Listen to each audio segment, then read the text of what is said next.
They decided they didn't want to use those stories. They decided they were going to go do their own thing, and so I decided, fine. But basically, I'm not going to try to... They weren't that keen to have me involved anyway, but at the same time, I said, I'm not going to... If I get in there, I'm just going to cause trouble, because they're not going to do what I want them to do. So, and I don't have the control to do that anymore, and all I would do is muck everything up. It was designed to be a film, like mythology, of this is what we stand for. You're probably scared. You don't know what's going to happen. And here's a little idea of some of the things you should pay attention to. Friendships, honesty, trust, and doing the right thing, living on the light side, avoiding the dark side. You were planning on developing Star Wars Episode 7 before you sold Lucasfilm. Can you divulge any of the details you were working on? The ones that I sold to Disney and everything, they came up to the decision that they didn't really want to do those, so they made up their own. George Lucas, the visionary creator of Star Wars, has reportedly reached his breaking point. According to sources, after a private screening of the upcoming Rey movie, Lucas erupted in frustration over what has become of his beloved galaxy far, far away. This isn't just another behind-the-scenes controversy. This is the man who built one of the most iconic franchises in cinematic history, now watching it unravel under Disney's control. Since taking over Lucasfilm in 2012, Kathleen Kennedy has spearheaded the direction of Star Wars, but many fans and insiders believe she has also been responsible for its decline. From constant writer shakeups to underwhelming box office performances, her leadership has left the franchise in a state of uncertainty. Now, with the Rey movie mired in development troubles and yet another new writer brought on board, it seems even George Lucas can no longer remain silent. What really happened in that screening room? How did Star Wars stray so far from its original magic? And can the franchise ever regain its former glory with Kathleen Kennedy still at the helm? Let's dive in. It happens now, and it happens in streaming probably more than features, but features the same thing. Nobody knows what to do. The stories they're telling are just old movies. People have a tendency to overdo it. They abuse it. Everybody went out and made spaceship movies, and they were all horrible, and they all lost tons of money. Whenever there's a new tool, everybody goes crazy, and they forget the fact that there's actually a story, and that's the point. Let's not do anything. So you gotta remember, Star Wars came from nowhere. Now, if you do anything that's not a sequel, or not a TV series, or it doesn't look like one, they won't do it. They say, we want something that we know. So that's the downside of Star Wars. That's the downside of Star Wars, and it really shows an enormous lack of imagination. George Lucas reported frustration after the private screening of the upcoming Rey movie is hardly surprising when considering the chaos surrounding the film's production. What was meant to be a bold new chapter in Star Wars has instead become a case study in failed leadership, creative clashes, and constant rewrites, enough to anger any creator, especially the one who started it all. When New Jedi Order was announced at Star Wars Celebration in London in 2023, Disney leaned heavily on nostalgia, bringing back Daisy Ridley as Rey. However, instead of generating widespread excitement, the news was met with skepticism. Rey had already become a divisive character, and the revelation in The Rise of Skywalker that she was a Palpatine was widely seen as a desperate attempt to fix the backlash from The Last Jedi. Now, Disney was doubling down, positioning her as the leader of a new Jedi Order 15 years after the sequel trilogy, something many fans saw as the franchise digging itself deeper into a hole rather than moving forward. The real turmoil, however, was happening off-screen. The Rey movie has gone through multiple writers, each one either departing voluntarily or being removed due to creative differences, a phrase that has become synonymous with Kathleen Kennedy's leadership at Lucasfilm. This pattern of instability is likely what pushed Lucas to his breaking point. It all began with Damon Lindelof, Watchmen, Lost, and Justin Britt Gibson, who initially sparked hope among fans with their involvement. But their time on the project was short-lived. After being ousted, Lindelof even joked that participating in the writer's strike was more enjoyable than working on Star Wars, a clear jab at the chaotic environment under Kennedy. If a writer of Lindelof's caliber couldn't survive Lucasfilm's demands, it suggested deeper problems. Next came Peaky Blinders creator Stephen Knight, known for his strong, character-driven storytelling. He, too, seemed like a promising choice until he was gone by October 2024. Then came Simon Kinberg, a seasoned writer with Star Wars experience through Rebels and blockbuster success with X-Men, Days of Future Past. Despite rumors of him working closely with Kennedy, his involvement quietly fizzled out, reinforcing the sense that the project was sinking fast. In a last-ditch effort, Lucasfilm brought in George Nolfi, Ocean's 12, The Bourne Ultimatum, The Adjustment Bureau. While Nolfi is an accomplished writer, his hiring raised concerns among fans. He has openly stated his intent to explore political themes in the film, similar to the commentary Lucas wove into his original trilogy. However, under Kennedy's leadership, Star Wars has often been criticized for prioritizing modern political messaging over storytelling. Nolfi's involvement suggests the movie could continue in this direction, further alienating fans who feel the franchise has lost its focus. It's not just the script that likely frustrated Lucas. The choice of director has also sparked debate. Sharmeen Obaid-Chinoy, an award-winning documentary filmmaker, is making her narrative feature debut with this Star Wars film. While her work in human rights documentaries is highly respected, directing a large-scale, effects-driven blockbuster is an entirely different challenge. Many fans question whether she has the experience to handle a film of this magnitude. Some even speculate that her hiring had more to do with meeting corporate diversity and inclusion goals than securing the best person for the job.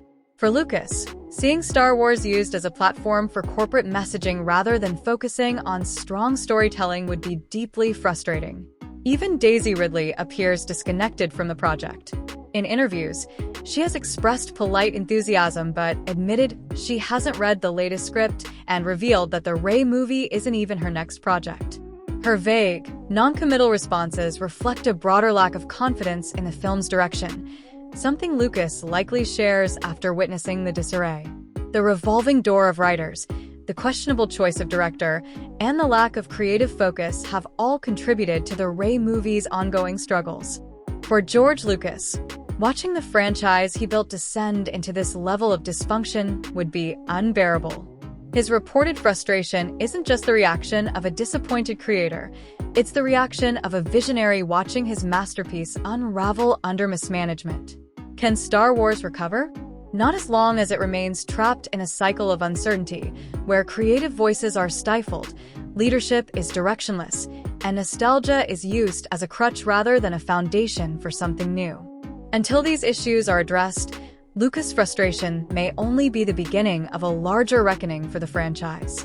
Marketing for the Rey movie that nobody asked for has been underway. The director for the movie came out and said, "It's about time we've had a woman come forward to shape the story of Star Wars." And this is so wrong on so many levels. The most obvious is that Kathleen Kennedy has been president of Lucasfilm for going on 12 years now. Secondly, there's been a female director, Deborah Chow. She directed the entirety of the Star Wars Kenobi series. Star Wars is George Lucas. George Lucas created Star Wars. He is the godfather. He is the creator. What he says is Star Wars.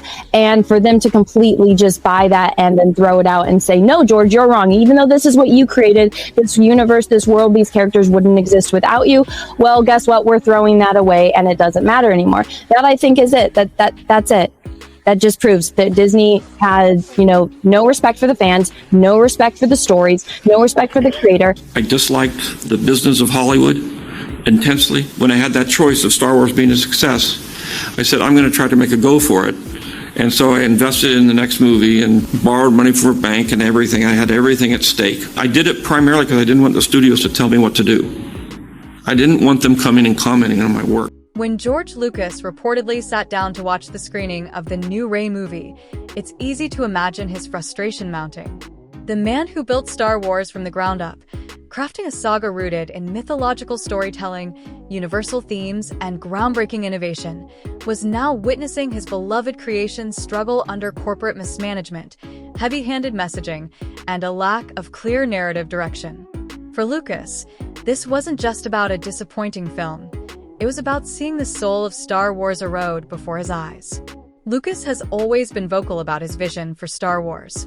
When he first conceived the saga, he designed a timeless story centered on the classic hero's journey, inspired by mythological archetypes and universal themes of good versus evil. While his films contained political undertones, such as the fall of democracy and the rise of authoritarianism, these elements were seamlessly woven into the narrative, enhancing rather than overshadowing the characters and emotional core. Lucas's political commentary never felt like a lecture. It served as a backdrop, adding depth to the story rather than becoming its focal point. Now, contrast that with the latest Star Wars installment. Writer George Nully, the newest in a long line of creatives attached to the project, has openly stated his intention to lean heavily into the political themes of the franchise. He has drawn inspiration from Lucas's films, particularly in exploring the collapse of democracies and the emergence of authoritarian regimes. While this might appear faithful to the original saga at first glance, there's a notable difference in execution. Nully's comments suggest a more overt, heavy-handed approach, one that many fans, and likely Lucas himself, feel has been overemphasized in recent Star Wars projects. For Lucas, storytelling was always at the heart of Star Wars. He aimed to transport audiences to another world, forging deep connections with characters like Luke Skywalker, Leia Organa, and Han Solo. Politics, when present, were part of the backdrop, subtle enough to add complexity without detracting from the adventure. Star Wars succeeded because it resonated emotionally, not because it pushed an agenda. Watching the Rey films stray even further from that foundational principle would have been infuriating, especially knowing that his original vision had been cast aside in favor of messaging that divides rather than unites the fanbase. Another likely source of Lucas's frustration is Star Wars' ongoing focus on corporate-driven diversity, equity, and inclusion (DEI) initiatives under Kathleen Kennedy's leadership. While Lucas has always championed diverse storytelling, introducing iconic characters like Leia, Lando Calrissian, and Cassian Andor, he never allowed representation to overshadow the narrative. Star Wars was groundbreaking not because it forced diversity, but because it naturally integrated strong, compelling characters from all backgrounds. In contrast, Kennedy's Star Wars era has been criticized for prioritizing messaging over substance, resulting in characters that feel forced, stories that lack emotional weight, and an overall dilution of what made the franchise special.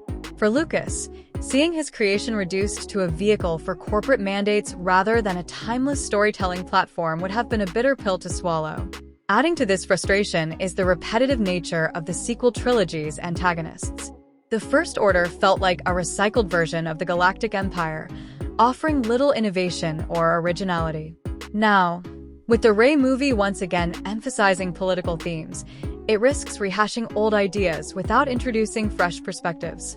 Lucas built Star Wars on creativity and groundbreaking storytelling, always pushing the boundaries of what was possible. Watching the franchise stagnate under Disney's leadership, relying on tired narratives rather than daring to innovate, would have been deeply disappointing. Beyond thematic concerns, the chaotic production history of the Rey movie is another glaring issue. Lucas built Star Wars with a clear, cohesive vision, even as it evolved over time. In contrast, the Rey film has seen a revolving door of writers and directors, each with conflicting ideas that ultimately go nowhere. For different writers, Damon Lindelof, Justin Britt Gibson, Stephen Knight, and Simon Kinberg have all exited the project, unable to find common ground with Lucasfilm's leadership. For Lucas, who maintained tight creative control over his films, this level of disorganization and lack of direction would have been maddening. Ultimately, if Lucas did sit down to watch this new iteration of Star Wars, it's not hard to imagine his dismay. Not just at a disappointing movie, but at the realization that the saga he carefully built has been transformed into something unrecognizable, one that prioritizes messaging over myth, corporate mandates over creativity, and fleeting trends over timeless storytelling. working with Lucasfilm and Kathleen Kennedy and the team over there in breathing life to characters that everyone loves and has fallen in love with, and finding new characters that the next generation of moviegoers will fall in love with. I've had conversations with J.J. Abrams. I've had conversations with George Lucas, and then of course Dave Filoni, who's a big part of the Star Wars universe now.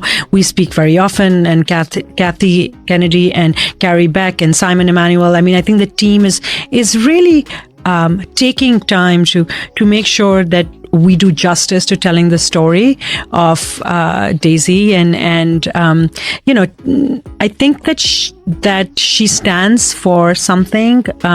We've seen this wonderful journey she went on in episode 7, 8, and 9, and now it's like on to the next adventure. I am a storyteller and an activist, and my body of work over the last 20 years has been guided by my activism, and every single piece of work that I've ever created has a piece of activism in it. It could be very overt or it could be covert, but it is there. And we're in 2024 now, and I think it's about time that we had a woman come forward to shape the story in a galaxy far, far away. Are you insane? Rey Palpatine is not the heart of Star Wars. There was only 2 people you could argue are the heart of Star Wars. That's Anakin Skywalker or his son, Luke Skywalker. Now, it is hilarious. So the director right here of the next Star Wars movie, her goal is going to be make the men feel uncomfortable. Now, there were a lot of people say, "Oh, she's talking about directing documentary. She won't do it in Star Wars." Bro, she's an activist. Of course she's going to do it in Star Wars. I like to make men uncomfortable. I enjoy making men uncomfortable. To be able to look into the eyes of a man and say, I am here, and recognize that. It should make you uncomfortable because you need to change your attitude. You will perhaps look at yourself in the mirror and not like the reflection, and then say, maybe there is something wrong with the way I think, or maybe there is something wrong with the way I am addressing this issue. Here's an improved version of your text with better clarity and flow. Furthermore, the choice of Sharmeen Obaid-Chinoy as director likely added to Lucas's frustration. While Obaid-Chinoy is an accomplished documentary filmmaker, she has no experience directing a large-scale, effects-driven film like Star Wars. Her appointment feels more like a decision driven by corporate diversity goals rather than a focus on storytelling expertise. For Lucas, who painstakingly assembled the original trilogy with visionary directors, writers, and artists, seeing such an important role handed to someone without experience in the genre would have felt like a disservice to the franchise's legacy. Lucas's frustration with the Rey movie stems from years of mismanagement at Lucasfilm. Since Kathleen Kennedy took over, the studio has seen a constant shuffle of projects and creators. High-profile directors like Gareth Edwards' Rogue One, Phil Lord and Chris Miller, Solo, and Colin Trevorrow, Episode 9, were all removed mid-production or left due to creative clashes. Damon Lindelof, originally tasked with writing the Rey film, also walked away, later hinting that the environment at Lucasfilm was creatively stifling. Announced with great fanfare in 2023, the Rey movie has yet to enter production despite multiple rewrites and new writers like George Nully stepping in. The project remains stalled, while The Mandalorian and Grogu is the only confirmed Star Wars film with a release date, May 2026, leaving a significant gap since The Rise of Skywalker in 2019. For Lucas, watching a franchise that once thrived on bold ideas now become entangled in endless delays and indecision would be deeply frustrating. When Star Wars debuted in 1977 with a modest $6 million budget, Lucas transformed it into a multi-billion-dollar cultural phenomenon. His focus was on innovative storytelling, pushing the boundaries of visual effects, and creating characters that resonated for generations. The original trilogy's success wasn't just about spectacle, it was about heart, mythology, and universal themes. Since 2012, under Kennedy's leadership, much of that creative spark has faded. While The Force Awakens and The Last Jedi performed well at the box office, they divided the fan base. Solo struggled financially, and The Rise of Skywalker failed to recapture the franchise's magic. Meanwhile, merchandise sales have plummeted, with only original trilogy characters like Luke, Leia, and Vader maintaining strong demand, while new characters like Rey have failed to leave a lasting impact. For Lucas, who built Star Wars on strong storytelling foundations, seeing the franchise drift in this direction would be difficult to accept. Kennedy's tenure has emphasized diversity, equity, and inclusion (DEI) in hiring decisions. While promoting diverse voices is valuable, many fans feel these choices have come at the expense of storytelling quality. Directors like Sharmeen Obaid-Chinoy, an award-winning documentary filmmaker with no blockbuster experience, have been handed major projects like the Rey film, raising concerns about whether Lucasfilm is prioritizing messaging over selecting talent suited for large-scale, narrative-driven films. Lucas always embraced diversity in Star Wars without making it the centerpiece of the story. Strong female characters like Leia and culturally diverse figures like Lando Calrissian and Cassian Andor were integral to the saga, not as token additions, but as fully realized, compelling characters. The shift toward overt political messaging and the emphasis on DEI hires with limited experience likely only deepened Lucas's frustration, as it steers Star Wars further away from the storytelling-first approach he championed. Clip 5. Here's a clearer, more polished version of your text. Disney's $4 billion acquisition of Lucasfilm in 2012 was supposed to be a surefire investment, but the numbers tell a different story. Beyond the films, Disney has poured billions into theme parks, streaming content for Disney Plus, and merchandising, only to see underwhelming returns. Shows like The Book of Boba Fett and Obi-Wan Kenobi have struggled to maintain consistent viewership, and Star Wars content on Disney Plus lags behind streaming giants like Netflix in terms of engagement. Merchandising, once the crown jewel of the Star Wars empire, has seen a sharp decline. Classic characters from Lucas's original trilogy continue to perform well, especially in LEGO sets, but newer characters like Rey have failed to generate the same enthusiasm. For Lucas, whose vision extended beyond just films to create a lasting, multi-generational brand, this decline in both cultural and financial relevance reflects a fundamental failure in how Disney has managed his creation. The Rey movie isn't just another troubled project, it's a symbol of everything that has gone wrong with Star Wars under Kathleen Kennedy. George Lucas's explosive reaction after seeing the film highlights the deep disconnect between his original vision and the franchise's current state. Years of creative missteps, financial blunders, and an overemphasis on political messaging have left Star Wars struggling to find its identity. The big question now is whether Disney will finally make the necessary changes to save Star Wars. Should Kathleen Kennedy step down to allow new leadership to guide the franchise back to its roots? Can Star Wars recapture the magic that made it a cultural phenomenon in the first place? Let us know your thoughts in the comments. Do you believe there's still hope for Star Wars, or has it drifted too far from George Lucas's original vision to be saved? The Star Wars Rey movie is back in the news again, and apparently the director is not listening to fans. This goes without saying because the only way you end up with another Rey movie is if you're not listening to any feedback. But I sincerely doubt that this director is a Star Wars fan based on how she describes this upcoming film. At the heart of it is Rey Skywalker. This character that was never very popular. She says that the most interesting story is that Rey is a female Jedi. Fingers crossed that it's going to be good, right? I just have hope that it's a good project. It just is, it's a lot of pressure to go back to a character that was so attacked. Or bass backwards. It's just ridiculous. It really is. But has seen several high-profile writers fall into the trash compactor. So punny. Dark hole of toxicity because this fucking idea is horrible. Okay, so this is me being positive. The idea of a solo Rey movie that's just a one-off that kind of connects to the sequel trilogy was always a stupid idea. I'm in this video because I really don't understand the constant obsession with whether it's a man or a woman behind the camera or the story. I really don't get it. let's just tell a good story. This constant narrative about, is this story about a woman? Is this story about a man? I simply don't. The Rey Skywalker sequel and George Lucas discussions. Now, they are very much pushing Rey Skywalker. If you listen to this interview time after time, every time it's Rey Skywalker.